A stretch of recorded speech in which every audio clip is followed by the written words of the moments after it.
Welcome to the podcast Coins.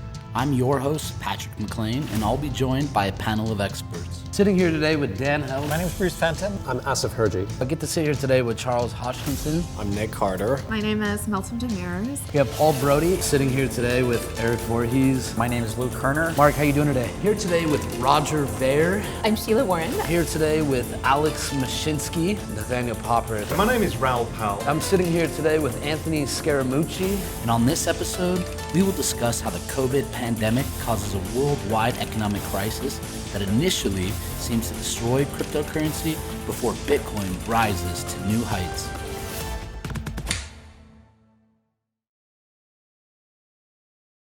From its inception, Bitcoin was marketed as a new kind of money for the digital age that could weather the storm in a time of crisis.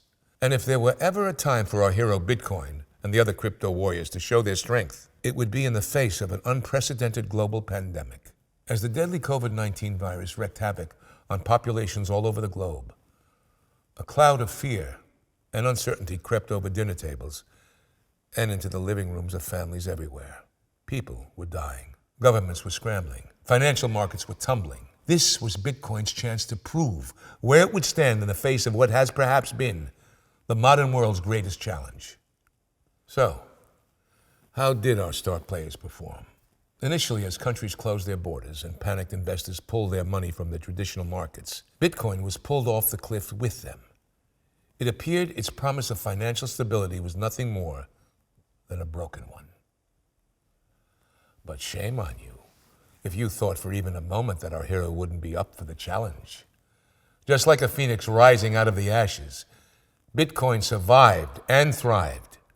Bitcoin's success and resilience in the face of the pandemic quickly attracted a new set of once skeptical investors, sending Bitcoin to new all-time highs, soaring its total market value beyond $1 trillion.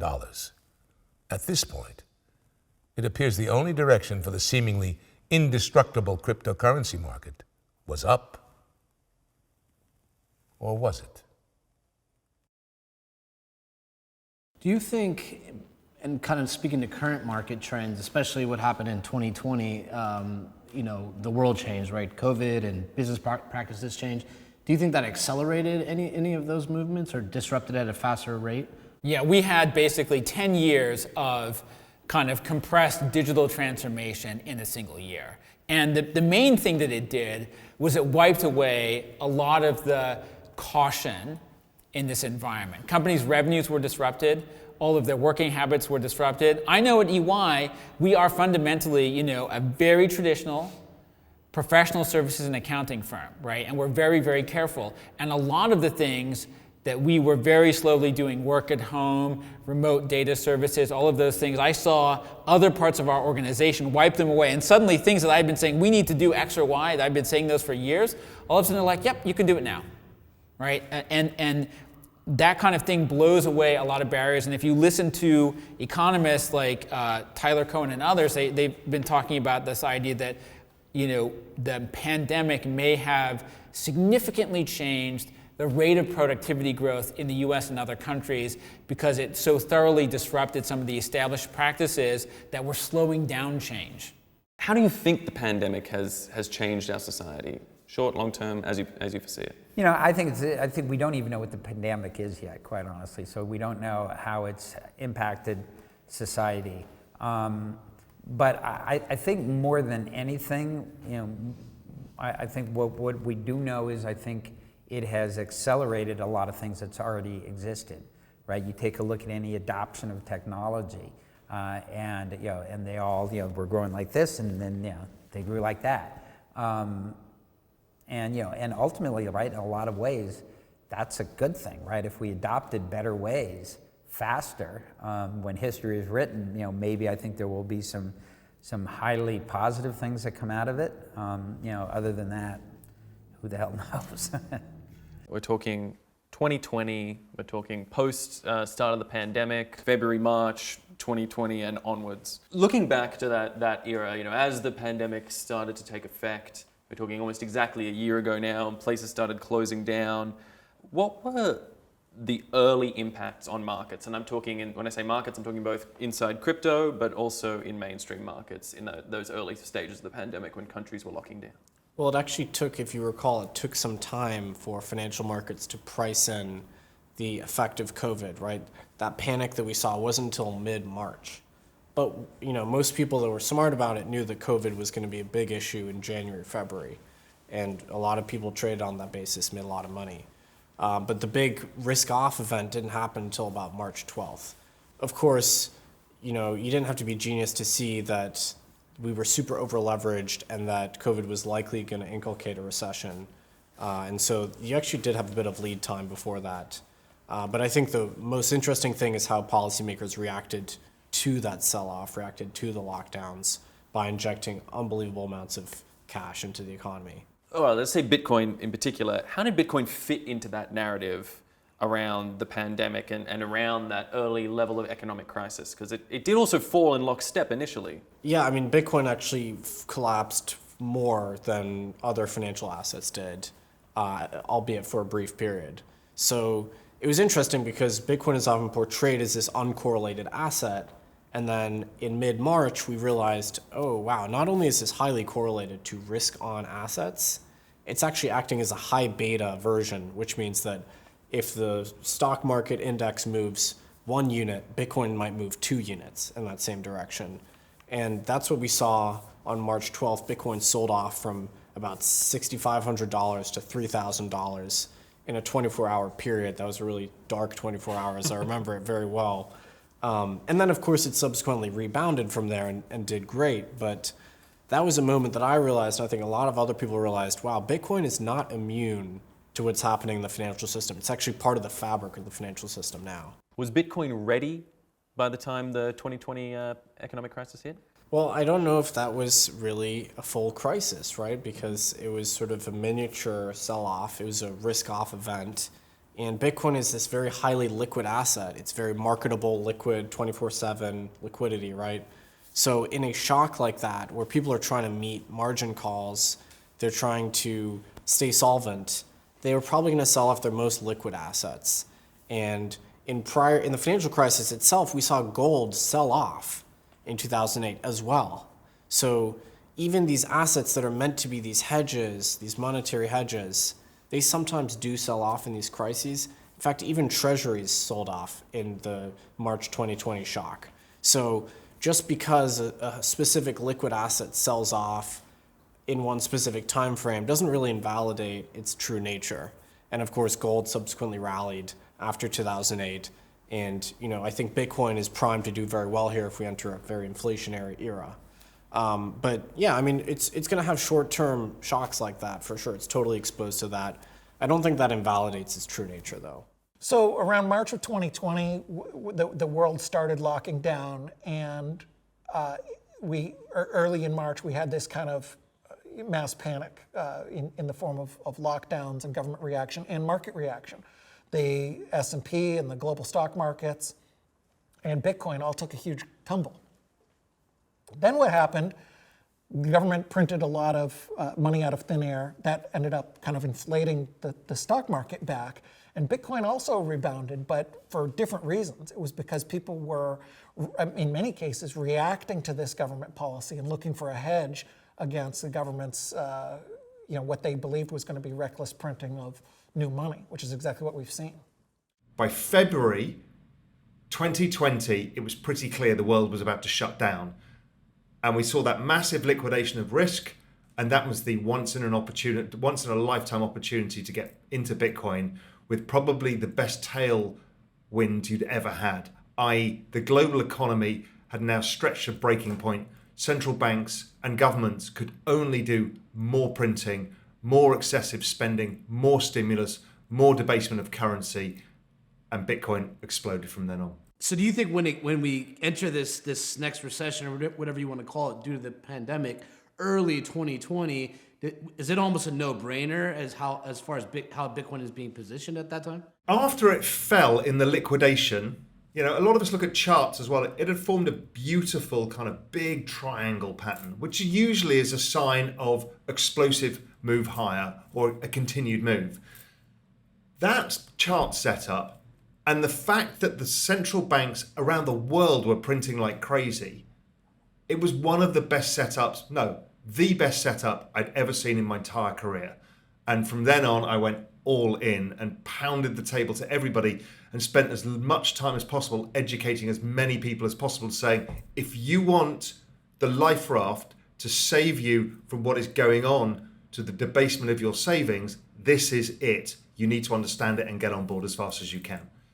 But what COVID did is it kind of created a smoke screen where people were focused on the lockdowns and the virus itself, and they're not paying attention to the fact that we now have untethered any measure of having a balanced budget in Washington or having any semblance of attachment to reality when it comes to printing money. And so what's happened, and why I think you've seen Bitcoin price react the way it has, is we started printing money back last March at the nadir of the drop, and we haven't stopped. And a stat that is still hard for me to say out loud is that 39% of all the dollars created in the history of our republic were created in the last 12 months. It just doesn't seem possible. I think most people have lost track about how much money it is, but it's over $6 trillion. And they've had a few of these major, again, misnamed, COVID relief bills, because they're not really only a small piece of it is about actual relief to people who experienced hardship due to the lockdowns. So in the case of disaster scenarios, there's a lot of concern, because this has been demonstrated, around diversion of funds. And so that means that the funds are intended for use A, and they are diverted to use B, C, and D. Now, B, C, and D aren't necessarily bad things to fund. They just aren't what was intended with the dollars. And it becomes very challenging to track what funds are going where and how much is going to what. And this is how you wind up with the stories of the giant airplane hangars filled with water bottles, because everybody thought water bottles were needed. Turns out they weren't needed, and you just don't have a good system. So I don't want to in any way suggest that there is, of course, some diversion for corruption and other things as well that does happen. But even when it's more innocuous, it's still very problematic because people need these resources. Does it make a difference who's in power? No. Yes? No? Why not? No. In my view, politics and politicians and their goals are largely the same. Spend more money. We have a complete inability to budget effectively. Our government and the people who are in charge of it spend astronomical amounts of capital, delivering very little in terms of good governance. The backdrop is what really matters, the monetary backdrop. Every single major central bank is engaged in rampant monetary issuance right now, and the Fed is at the helm of all of that. The Fed is one of the most aggressive central banks in terms of increasing the money supply. Debt to GDP ratios are sky high. So the US is currently at a debt to GDP ratio of, I think, 120 to 130. When you hit those thresholds of indebtedness, any rise in interest rates causes an insolvency. You're in an extremely fragile position, and generally speaking, you either need to default on your debt or you need to inflate the currency to make that debt go away. And so most of us, a lot of macro investors, we expect that soft default to occur, that inflationary outcome to occur. That is the thing that's powering all this enthusiasm in crypto. If you look at all the new allocators coming into the industry, pension funds, endowments, hedge funds, family offices, they're taking a look at assets like Bitcoin as a vote of no confidence in fixed income. They don't want to own government debt anymore. They realize that the US government is likely to pillage that government debt position. They're likely to effectively expropriate wealth from people holding dollars and dollar debt, because that is the only way to get out of their fiscal situation. So it's that monetary and fiscal backdrop which is powering all this interest in the crypto industry. So if Bitcoin was monetizing 20 years ago, it probably wouldn't have caught on as much, because we were at a relatively stable period in history. Right now, we're on the cusp of potential, plundering of the dollar to get the US out of this fiscal situation. So right now we're sort of at a historical nexus, and that's why it's so important that this industry is ready to accommodate that and to help us move on to a new standard. The Bitcoin white paper from Satoshi Nakamoto came out in 2008 at the height of a global financial crisis. The government starts printing money. We haven't really seen a financial crisis since then until the last year, kind of what happened in COVID and the global effects. So at the same time, the government's turned back on the money printers, and Bitcoin and the kind of entire cryptocurrency market lifts by multiples. Do you see any correlation there? And where do you think we're at after 10 years? I mean, is this the most excitement you've ever seen? Have we crossed the Rubicon? I think a lot of people haven't studied the origin of money, so they don't understand that everything is competing for the use case of money. So dollars are competing for the use case of money with tennis shoes, with tennis balls, with haircuts, with t-shirts, with absolutely anything and everything is competing as the use case of money. And so the price of everything is set by supply and demand. And so just recently this year, the US government has incredibly increased the supply of dollars. And when they increase the supply of dollars, now there's a lot more of them. That means the price of everything else in terms of dollars is likely to go up as well. And so we've seen that happen very clearly with Bitcoin and other cryptocurrencies. We've seen that happen in the stock market. We've seen it happen with anything and everything out there. And so the more dollars the US government prints, the more attractive it makes other things as money, because we don't know what the printing schedule is going to be for those dollars in the future. They printed a lot this year. Next year, maybe they're going to print even more. Maybe they're going to print 100 times more next year. We don't know, which then creates risk in holding up those dollars because we don't know what the future is going to be, which makes things like cryptocurrencies with a scheduled supply schedule there, where we know exactly what the schedule is going to be next year. It makes them feel much safer to be able to hold those next year, and it makes it more attractive. And that's why we've seen the price of cryptocurrencies like Bitcoin skyrocket in the last year. And the more dollars that the government prints, the more we're going to see the price rise for everything else in the economy out there, not just Bitcoin, but everything. Do you think these moments as they happen are going to continue to drive adoption of Bitcoin and affect the price? Yeah, certainly the more fiat money is printed, the more all asset prices will rise in general. And certain asset prices will rise more than others. It should be no surprise to people that as the government continues to print trillions of dollars, we see equity prices hitting their highest peaks over and over and over again. There's nothing magical about that. You're just printing a bunch of money, giving it to financial institutions. The financial institutions would prefer to have equity in real businesses over the fiat currency that's being created out of thin air. So they're going to keep bidding up the shares of those equities. It's amazing that people don't realize that is inflation. The prices of equities, stocks, are rising as a consequence of the inflation of the money supply. And so anyone who wants to escape that has to buy some kind of real assets, right? Equities are real assets. Bitcoin is a real asset. Real estate, like anything other than the currency itself, which is being printed, is a better long-term decision than the currency. What is the narrative of Bitcoin in a sort of pandemic economic crisis situation that we find ourselves in, and what role do you think it really plays? Bitcoin is predictability in an unpredictable world. So we have this world now where all these important people decide what they think money is, and we have all of these crazy policies from lockdowns to telling children they can't walk outside with other children and all of this other authoritarian stuff. And it's a very, very chaotic and crazy world. And we're in a time of massive economic global change. But Bitcoin just keeps doing its thing. Every 10 minutes, a block of transactions is verified. Every 10 minutes. Completely predictable. The supply, the rules of the game are completely predictable in this crazy, unpredictable world that we all live in. I think we're sitting here today because people now really understand why Bitcoin is valuable. Bitcoin is kind of like an insurance policy. You don't know you need to have it until that moment happens when it rocks your world. All puns intended. Let's say like an earthquake happened here in San Francisco. You'd want to have earthquake insurance for when that happens. When an earthquake doesn't happen, you're like, well, do I really need this insurance or not?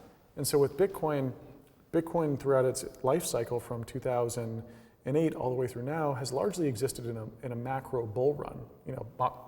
There wasn't a COVID-like event before this. When COVID hit, it crystallized and brought into focus why Bitcoin was valuable. It made Bitcoin easily understandable as to why it was solving a problem. And so I think COVID, while it's been a terrible incident, the one good thing out of it is that people have realized why Bitcoin's valuable, and that's why we sit here today as Bitcoin goes above $1 trillion market cap. As the world wakes up and they go, wait a second, my government is printing trillions of dollars. Why should I store my money in that government currency? Maybe I should store it in Bitcoin instead.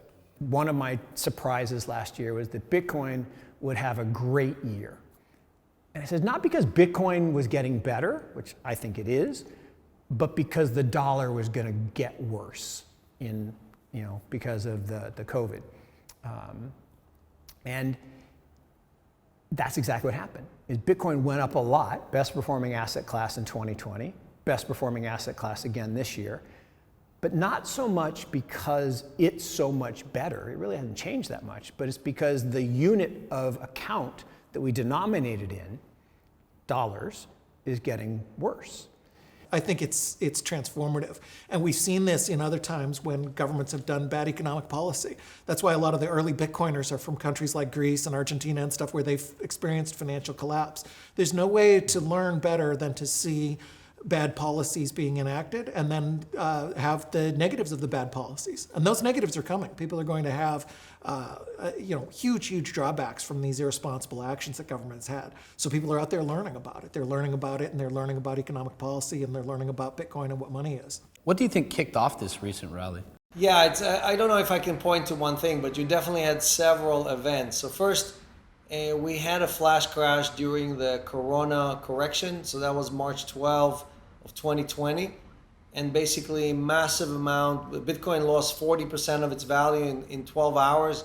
Ethereum lost 60% of its value in the same 12 hours. And what happened is that a lot of weak hands moved their coin or sold their coins to strong hands. So you saw an increased accumulation with people that had more than 1,000 Bitcoin already in their wallet. So that kind of flushed out a lot of sellers. And it built, again, a new base, a higher base for both Bitcoin and Ethereum. And then you've seen one after the next, basically new heroes and new ambassadors emerge for crypto.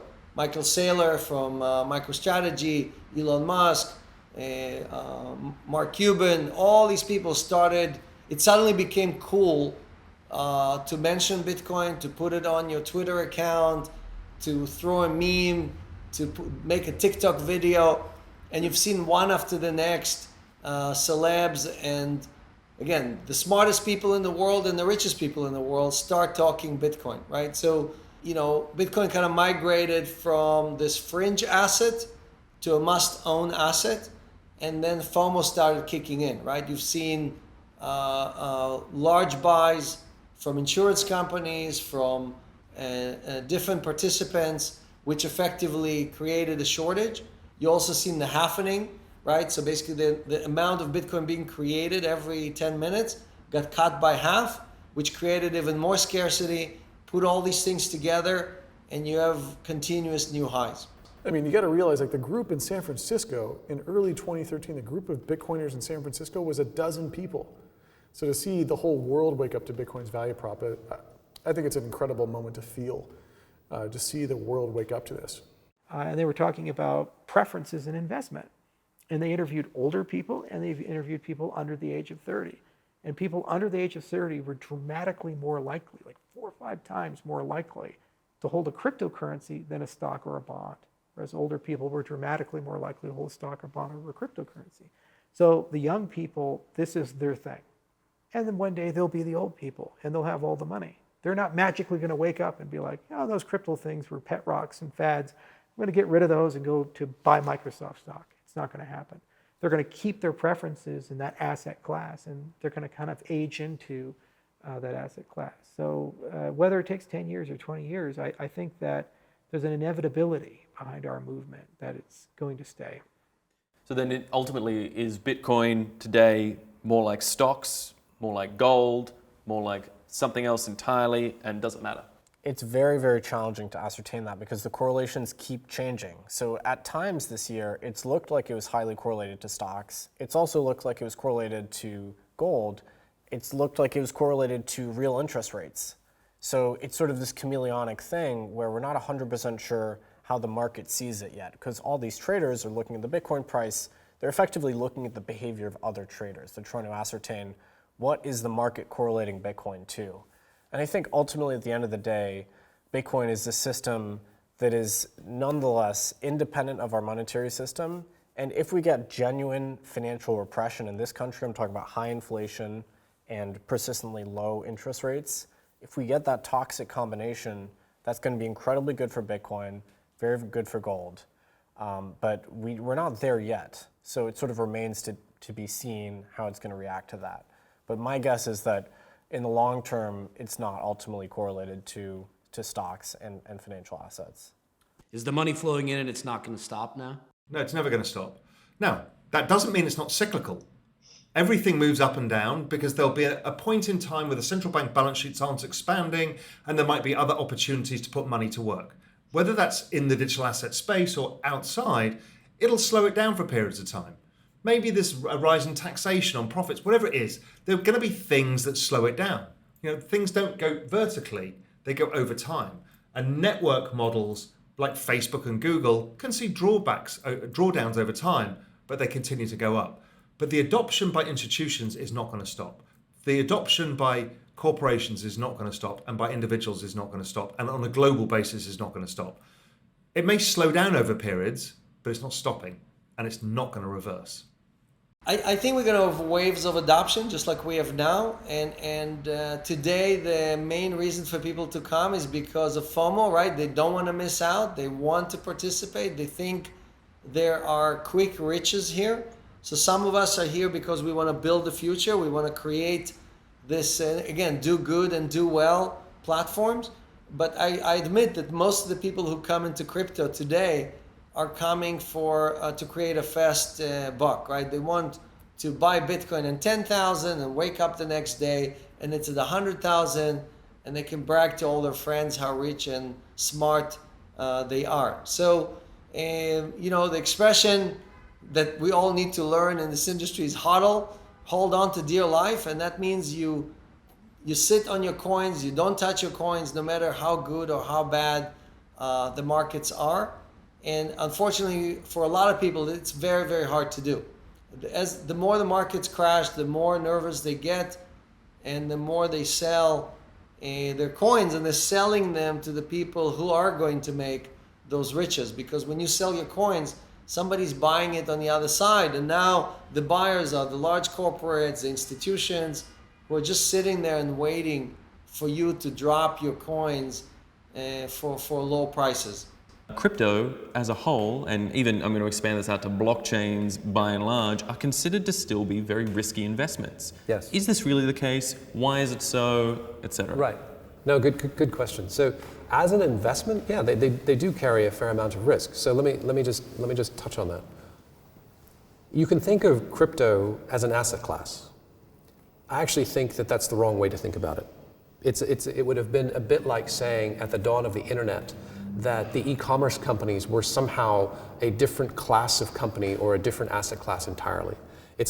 Crypto is a bit like the internet. Everything will become crypto in some way, shape, or form. In the same way that things moved from, as I said before, the mainframe to distributed and then distributed to mobile cloud, they're now moving from mobile cloud to decentralized.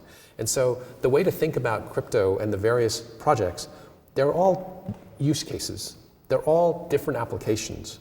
Some of them make sense, and frankly, some of them don't. And in the same way that we had flameouts in Internet 1, where the sock puppet or whatever else, we have and will continue to have flameouts in crypto, where projects just got way ahead of valuations for projects got way ahead of the actual reality of what they were doing, and they should crash and burn, and they will. What is your stance and thoughts on the community around Bitcoin and cryptocurrency, and how important is that to the success? Sure. So it's a great question, and just like there's no CEO for Bitcoin, there's no CEO for the internet, right? There's no founder of the internet. So I think we went through this. We've seen this movie before, where a lot of people that were getting hurt by the internet, right? The Sears of the world and people that were not really ready for this digital revolution were fighting against the internet in the early 90s. And we're seeing the same thing today. The difference is that today we already have a critical mass of users of Bitcoin, and many of them are some of the most influential people in finance. So there's a much better balance in 2021 between the people who are for Bitcoin and the people who are against Bitcoin. In 2017, we just didn't have enough people, ambassadors, who were standing and defending Bitcoin. So I think, is there a chance that the government is going to regulate Bitcoin out of existence? There's a small chance, but I don't think that will ever happen. I mean, after all, the government is supposed to be acting in our best interest.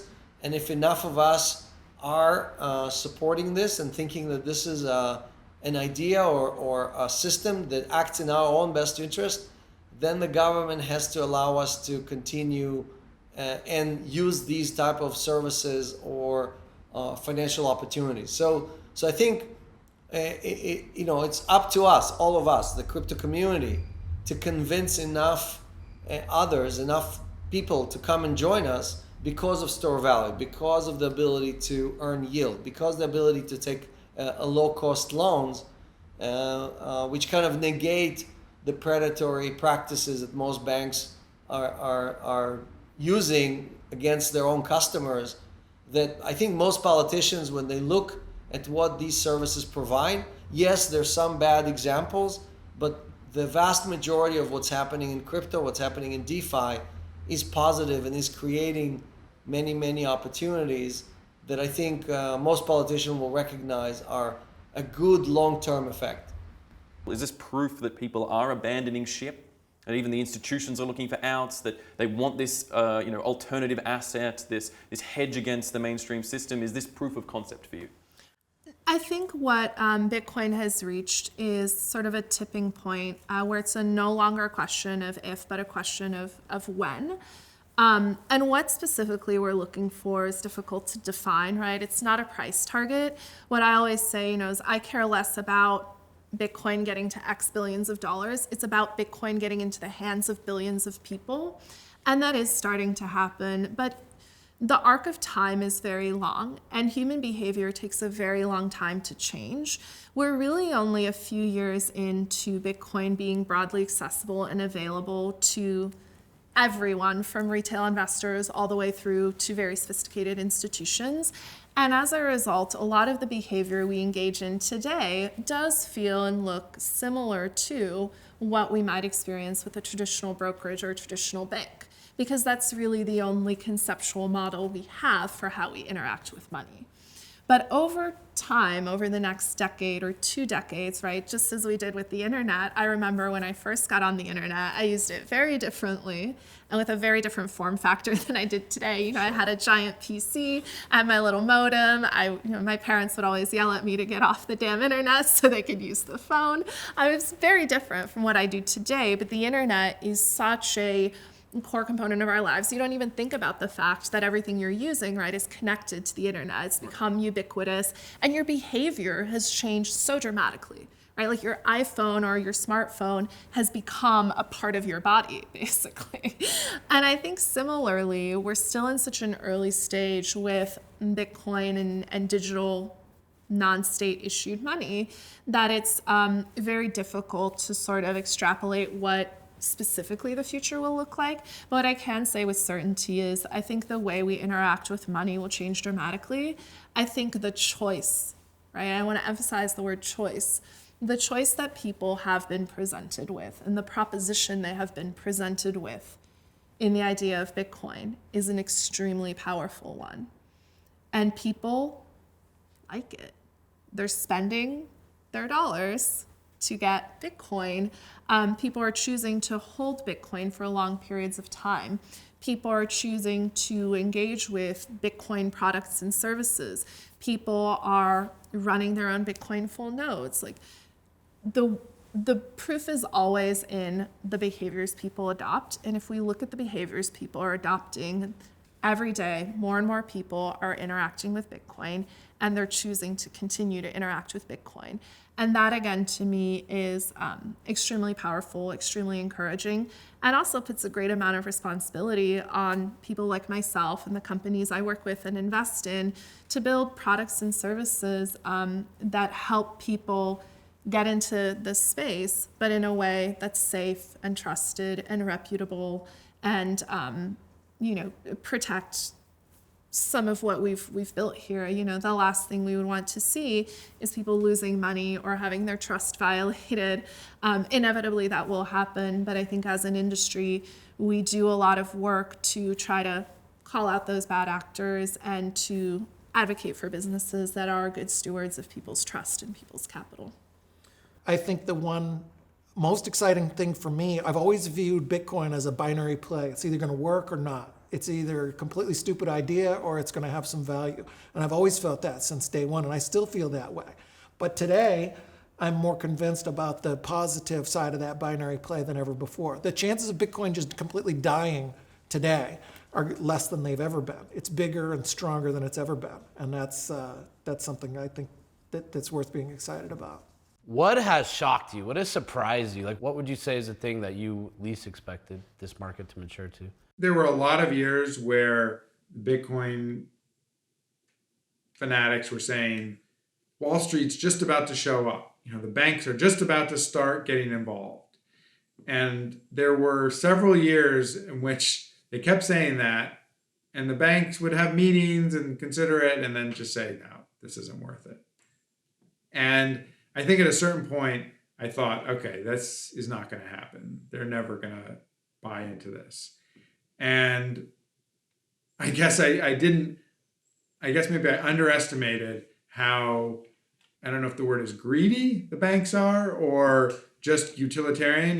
Once Bitcoin became worth a certain amount and enough customers wanted it, they were going to do what needed to happen to make Bitcoin available to customers. And so now, this year, Morgan Stanley and Goldman Sachs will let their customers buy and hold Bitcoins. And there was a long time where it seemed like that wasn't going to happen. This time it is different, right? I know you're not supposed to say that this time it's different, but this time we have 3 waves. So in addition to the retail wave that is coming and is here already, we have a corporate wave. We have this mass adoption from corporation. We see that at Celsius, thousands of companies signing up to basically diversify their treasury away from just stocks and bonds and cash and into stable coins, Bitcoin and Ethereum and things like that. So also you're seeing very broad institutional adoption almost every day. You're hearing people that would never say something positive about Bitcoin in 2017 announcing not just that they recommend Bitcoin to their customers like Morgan Stanley or Citi or JP Morgan, but also they're opening trading desks like Goldman Sachs basically opened a trading desk, and a lot of large institutions are adding Bitcoin and other type of assets to their portfolios, which tells you that they're committing to it longer term, right? So Fidelity and others obviously offer these services to retail. You see PayPal and others. So I think this time is different. It's a much broader base, which means that even if there's a regression in the price of Bitcoin, it is going to come back to a much higher level. It's not going down back to single digit or double digits. I was also shocked last year by the first companies that started investing in this, which was led by Square and Jack Dorsey, investing some of their corporate money into Bitcoin. And they were obviously followed by MicroStrategy, if I'm getting that name right. They were followed by Tesla. And that's I think a very unexpected development for me. Those companies are taking a lot of risk to do this. And so far, Bitcoin's been going up since they bought it. And so that risk has very much paid off. But it's risky to hold Bitcoin instead of holding dollars. So the fact that corporations have been willing to do that has been, I think, really surprising and unexpected to me. And I think some amount of that is really driven by Jack Dorsey, who I think has become this very important character in legitimizing Bitcoin over the last few years. He was the person who made Bitcoin available through Square, through his financial app, and who's talked this up and talked about how it's the future. And having a kind of establishment CEO, a celebrity CEO like Jack Dorsey, taking up the cause, I think has helped as much as anything in the last few years.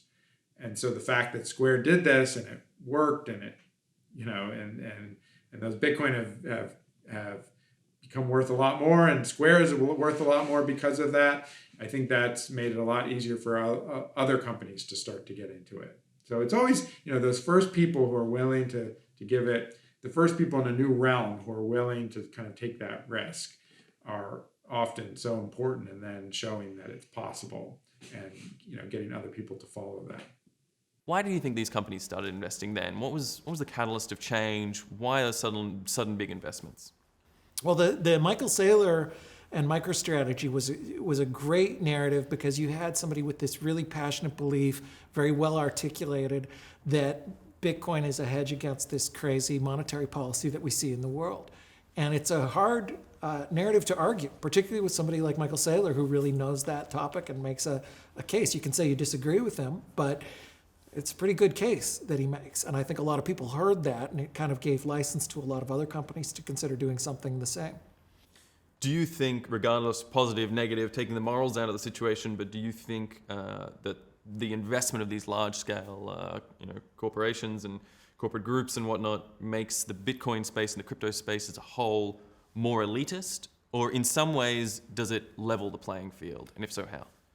Well, everything in Bitcoin levels the playing field, because it is the people's money. There's no way that anybody can control it. Somebody with a lot more money can buy a lot more, but that's always the way it is. Even some of the poorest Americans can still afford more than the global poor. And so the world has never been fairly distributed on that. But for the first time in history, we have a global asset that's a major global asset that anybody can buy equally. And you can front run the institutions who are still relatively early, if you believe that narrative. We now live in a world where people are looking for growth, right? If I'm looking for places to put my cash, I have to invest in growth opportunities, because again, my target rate of return is much higher than it needed to be in the past. Pensions, 40% underfunded. How are you going to fill a 40% gap? IRAs and 401ks, underfunded. How are you going to fill that gap? You can invest in things that appreciate at 2 to 3% per year. You need to find opportunities for outsized growth. So the appetite that people have for growth assets has been astronomical. Bitcoin in and of itself is seen by many as a high growth asset. If we look at Bitcoin's financial performance over the last 10 years, indeed, it has performed that way. And the other thing is, the big trend to watch is when a company or an institution engages with Bitcoin in a public way, how does the market price its sentiment around that firm? And the fact is that Bitcoin is a great way for companies to signal to the market their intentions to do something innovative and high growth. Right? And so it's resulted for PayPal, for Square, for Tesla, for MicroStrategy, a number of these firms, in a material appreciation in the stock price of their business. And so part of it may be driven by the value that the market assigns to firms engaging with Bitcoin, right? But I also think part of it is firms are looking at what's happening. Every company is becoming a financial services company. Every company is becoming a financial services company, because it's easier than ever to embed financial flows directly into products. You no longer need to rely on banks or banking intermediaries, right? Walmart is launching a credit card. Amazon's launching a credit card. Facebook's launching its own currency, right? DM, that's supposed to facilitate transactions on their platform. PayPal, I'm sure at some point in the near future, will launch their own transactional currency to keep more value in their platform. And so as we start to see this financialization of everything and finance embedded into everything, because transactions and money are a part of everything we do on the internet and in real life, what we start to see is more and more companies recognizing that cryptocurrencies and blockchain-based payment applications are a great way for them to build digital financial infrastructure without being so dependent on the existing correspondent banking system, which has inherent constraints. I think that's the reason why Bitcoin has scaled to $1 trillion. I mean, it's off those prices right at this second, but it got through those prices in 12 years. Bitcoin scaled to $1 trillion faster than Amazon, Apple, Microsoft, Google, etc. Why? Well, I think it's the decentralization. There was no C-suite, there was no office politics, there were no tabloid affairs going on, and it got there as a result of the community. So by and large, what I love about the Bitcoin social experiment in our world is that there's a incentive for all of us to get together to help each other. And so whether it's me and Fidelity teamed up where they're storing our coins and they're also launching a competitive ETF, we're collaborating. And what I would tell people is there's so many fish in the sea that you don't need to think of yourself, if you're a Bitcoiner or a part of the community, as competing against anybody. This is more of a collaboration. And so I wrote on Twitter that I've always been blown away by the excessive nature of the cooperation and collaboration in the community. And I hope that that continues. I think we've seen a lot of very powerful innovation, certainly when it comes to e-money, which predates cryptocurrency, right? Mobile money.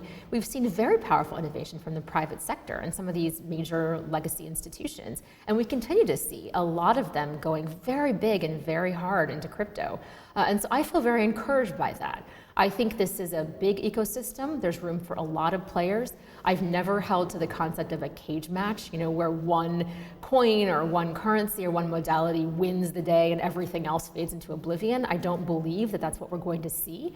I think there is just so much work to be done, and there are so many brilliant people in the space working so hard to create a more inclusive system. So I feel very optimistic that we're going to see those who embrace this trend and those who embrace the way this is going come out doing quite well. And this is important. Twice in my career, and again, I've got white hair, I'm old, I've been around, twice in my career have I seen a migration of talent of this order of magnitude. The first was in the early 90s around this thing called the internet. Remember the piece of Bryant Gumbel and Katie Couric on USA Today? What is internet? What is that @ symbol? And Paul Krugman said it'll never be more important than a fax machine. Maybe more important than a fax machine. So that was the first time. And people were leaving incredible jobs and incredible organizations to come into the internet. And people thought they were idiots. And second time is now. People are leaving incredible organizations, incredible jobs, and migrating into this space. And two things I've learned in investing. One, follow the money. Two, follow the talent.